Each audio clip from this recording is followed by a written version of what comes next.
Welcome back to the Single Malt Review, and today we're off to the Americas once more for a wee tot of rum.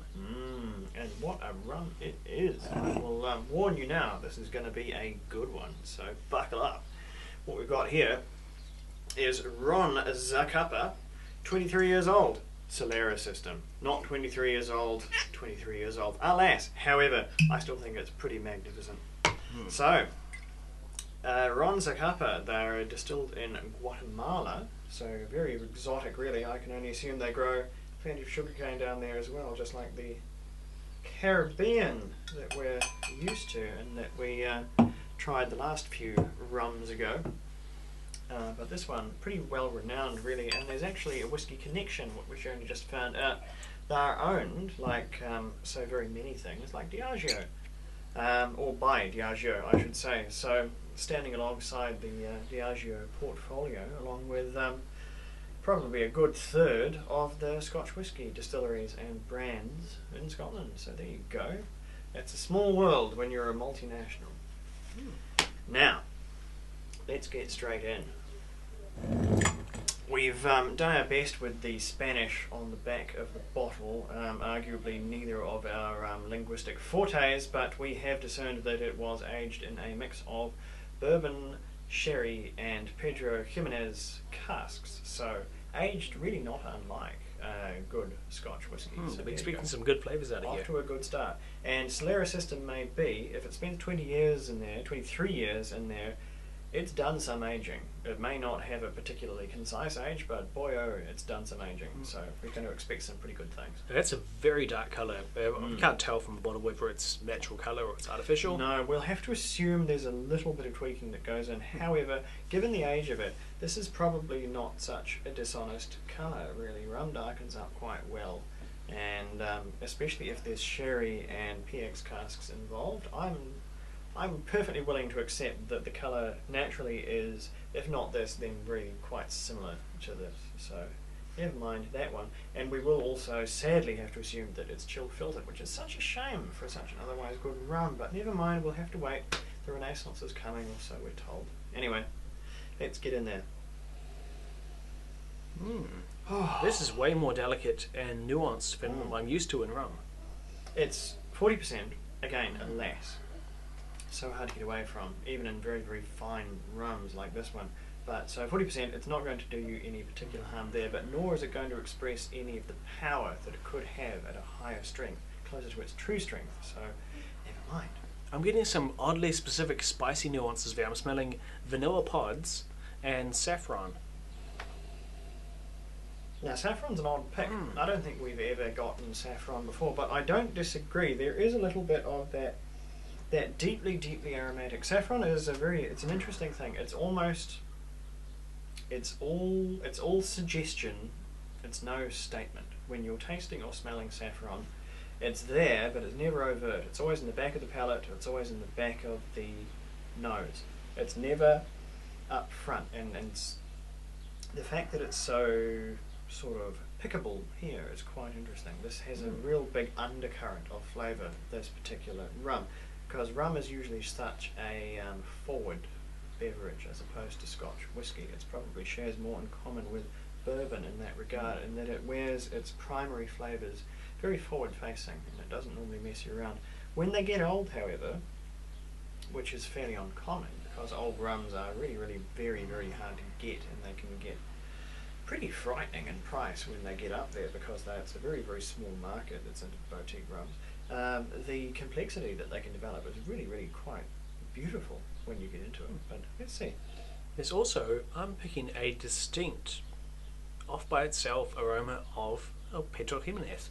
I've had the occasional PX, and it's not the only thing I'm smelling, but there is a unique kind of standalone element to what I'm smelling here, which is pure PX. And what that is raisins, because that's what Pedro Jimenez is made of. It's actually made of semi-dried grapes, somewhat shriveled if you want to get really technical, it's not a fortified wine per se, and it's made from brandy and grape juice via raisins. There's not actually any wine that goes into a PX up front.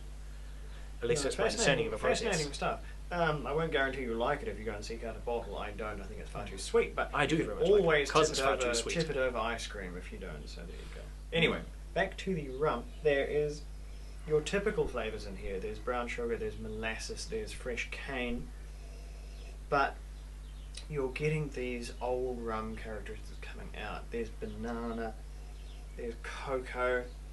There's a surprising array of herbal flavours. It's actually quite stemmy, quite leafy. I would never have picked banana and cocoa, but now that you mentioned them, I'm able to discern hints of that. That's good to know. It's very, very sweet cocoa and very, very sweet banana. Fried banana, if you've ever had fried banana, when it starts to sort of caramelise, that's what you're getting out of here. It's all very, very, very rich and very, very sweet. It's a deeply, deeply sweet rum. There's sweet rums and there's dry rums. The older they get, then sweeter they're likely to become, and this is definitely, definitely a sweet one. Alright, let's see what's on the palate.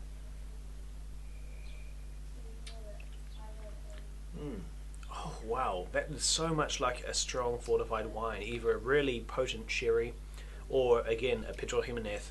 It's rich. Very difficult to describe just how rich it is. It's almost close to being too rich. This one, shocking as it may seem, I actually sometimes enjoy it with ice because the cooling effect on the drink actually makes it a little bit drier because it cools down some of those really, really, really sticky overtones, which there is. It's deeply, deeply syrupy. It's heavy flavours of preserved or stewed fruits, especially. Stewed candied fruits. Fruits that have been stewed and had a whole, bucket of sugar tipped on top of them. Like, apparently that's how stewed fruits work. I don't know. It doesn't sound very healthy, but it's also like, a tin of treacle in there as well. Golden syrup. Really, sugar in every form that it can occupy when rum gets this old. It becomes increasingly broad in the amount of things it tastes like, but it never, ever, ever forgets where it came from, and that's sugar. It never stops tasting like sugar. It's really, really quite delightful in how true it tastes to its sort of cane origin. It's really pleasant. I'm having trouble just identifying this as a rum in my mind. My brain is rebelling and says this is something other than rum.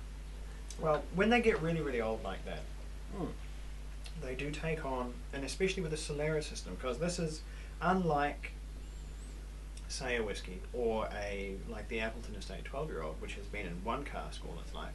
This has actually been in a great many. This has been in one cask, and then another, and then another, and then another, and then another.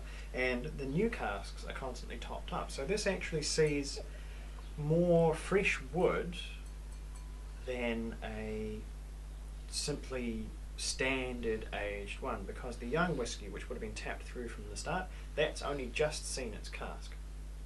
There's always going to be fresh wood characters in there swimming around with the old one.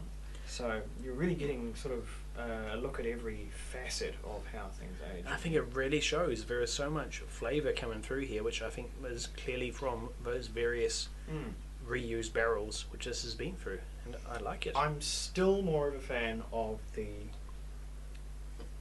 I'm not even sure how you call it, the unanimous aging, the single cask aging, just like Appleton. That's why it's one of my more favourite rums. But when things get up like this, and when they're produced as precisely as this one, as the Zacapa here, you can't argue that the Solera system isn't a viable way of doing things. It may not be your chosen system, but it is absolutely an effective system. It gives you a very multi-layered product, and it might not have the individual character of a singular aged rum. At some point, if I come into a bit of lottery winnings, I'll buy a bottle of the Appleton Estate 21 years old, which is a singularly aged 21-year-old rum, and it will be very, very interesting to compare, because it is so similar but also so very, very different in its character. But at any rate, this is rum of this style is much, much more available, and it's significantly cheaper. Cheaper than you might expect. Much, much cheaper than a 23-year-old Scotch whisky. That is for goddamn sure.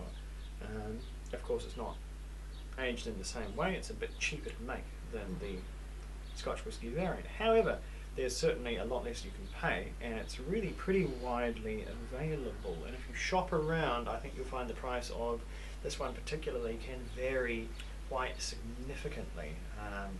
I took a few weeks trying to find the best bargain, and I really got one, so do look around.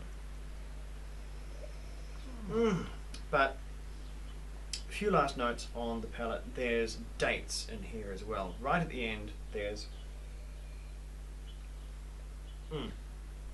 quite a significant date flavour in there. Lovely, moist, medjool dates kind of a thing. And that's really about where it ends. It's still not a magnificently complex thing like a Scotch whisky, but just the force and just the decadence of the flavours that it brings is what makes it special to me. Yeah, really, it's really like, is. whereas a sort of a sherry matured Scotch or